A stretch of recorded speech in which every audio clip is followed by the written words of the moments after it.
వెనుకబాటుకు గురైన ఆదిలాబాద్ జిల్లాకు Armoor Adilabad railway line అత్యవసరమని కాంగ్రెస్ పార్టీ సీనియర్ నాయకులు మాజీ ఎంపీపీ పద్మశాలి సంక్షేమ సంఘ జిల్లా అధ్యక్షులు మంచికట్ల ఆశమ్మ అన్నారు. అయితే రైల్వే లైన్ సాధించే వరకు ఉద్యమిద్దామని, అవసరమైన పోరాటాలు ఉధృతం చేద్దామని ఆమె పిలుపునిచ్చారు. పట్టణంలోని ఆర్ఎండ్బి అతిథి గృహం వద్ద రైల్వే లైన్ సాధన సమితి ఆధ్వర్యంలో చేపడుతున్న రీలే నిరాహార దీక్షలకు గురువారం 31వ రోజు వరకు చేరుకున్నాయి. దీక్ష శిబిరాన్ని ఆమె సందర్శించి సాంఘీభావం తెలిపారు.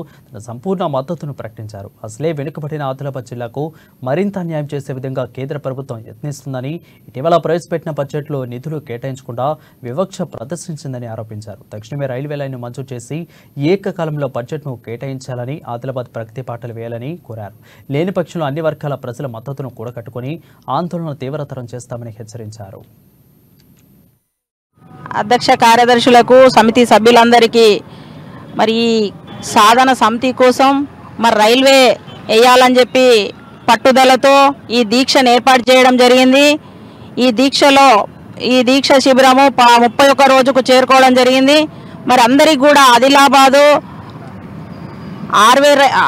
ఆర్మూర్ వరకు రైల్వే లైన్ కోసం ప్రతి ఒక్కరికి ఆదిలాబాద్ జిల్లాలో మరి ప్రతి ఒక్కరికి అవసరం కాబట్టి మరి ఈరోజు టెక్నికల్గా అన్ని డెవలప్ అయినప్పటికీ ఆదిలాబాద్ వెనుకబడ్డ జిల్లాకు